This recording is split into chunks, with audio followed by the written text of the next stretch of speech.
Hello, my name is StephanieDischbein, and I'm currently enrolled in the online section of Advanced Cost Accounting taught by Dr. David Christensen. Today I will be speaking about the Sarbanes-Oxley Act of 2002, what it entails, why it was enacted, and if it is working. I will address the various titles of the Act, the Enron scenario, and the costs and benefits of the Act. Next slide. The Sarbanes-Oxley Act of 2002 was enacted as a reaction to the Enron scandal. Enron was a fast-growing energy company that had won many awards in prior years to its demise. Enron executives then became subject to greed. They invested in high-risk investments that were outside the normal asset range for safe investments. Many of these investments quickly lost money. Enron then began using deceptive financial disclosure to hide these investment losses from investors to appear that they were still growing. There is also a lack of transparency and auditor independence that was fatal to the Enron Corporation. The corporation eventually filed for bankruptcy. Next slide. The response to the Enron and WorldCom scandals came in the form of strict legislation. Senator Paul Sarbanes and U.S. Representative Michael G. Oxley worked together to co-sponsor this bill in Congress. The act was approved by the House of Representatives by a vote of 423-3 and by the Senate 99-0 on July 30, 2002.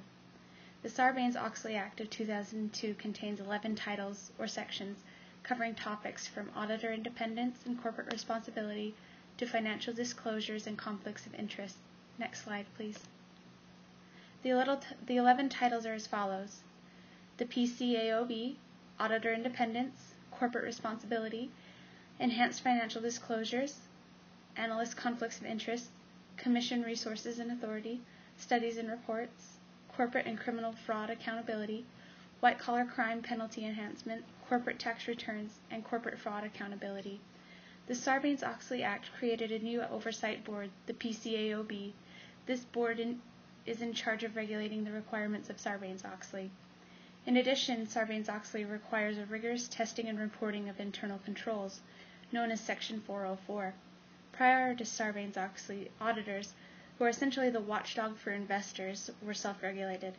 These tests of internal controls are very thorough, and auditors must take complete accountability for the knowledge of a lack of strong internal controls. Companies, however, pay for internal control assessments in the long run. Many accounting firms charge premium rates for their auditing team to do such intensive and investigative work. The corporate responsibility title of Sarbanes-Oxley mandates that senior executives must sign the financial statements of the corporation.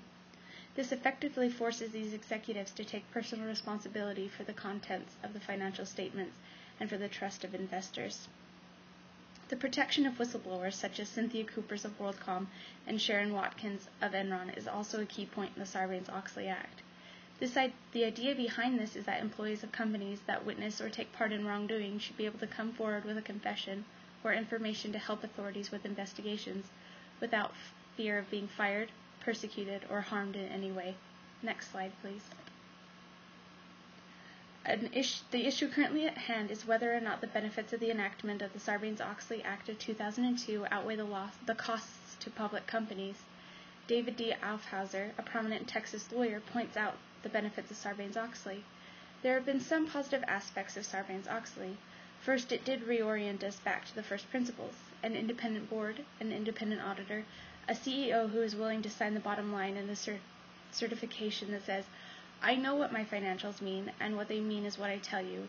And then finally, a CEO who is going to be held responsible for whether or not there are adequate controls that support that certification. Aufhauser, 2008, page 435. Many people feel that a price cannot be put on investor confidence and executive honesty. On the other hand, many people feel that Sarbanes-Oxley has decreased the net income of public companies due to the massive amounts of money that are being spent on compliance, especially on Section 404. Next slide. In conclusion, the Sarbanes-Oxley Act of 2002 was enacted in response to the dishonesty of senior executives and accounting firms. Sarbanes-Oxley provides regulatory guidelines for many different aspects of public company dealings, covering topics from auditor independence and corporate responsibility to financial disclosures and conflicts of interest. The 11 different titles of the Act were covered, with a few of the important ones being covered more in depth. Finally, the benefits and costs were discussed, along with concerns from people on each side of the argument. For the time being, Sarbanes-Oxley is generally seen as an effective approach to public company regulation. It is also a valuable regulatory aid to public accountants. It helps them to know what is expected out of them and what they can expect from public companies in return. Thank you.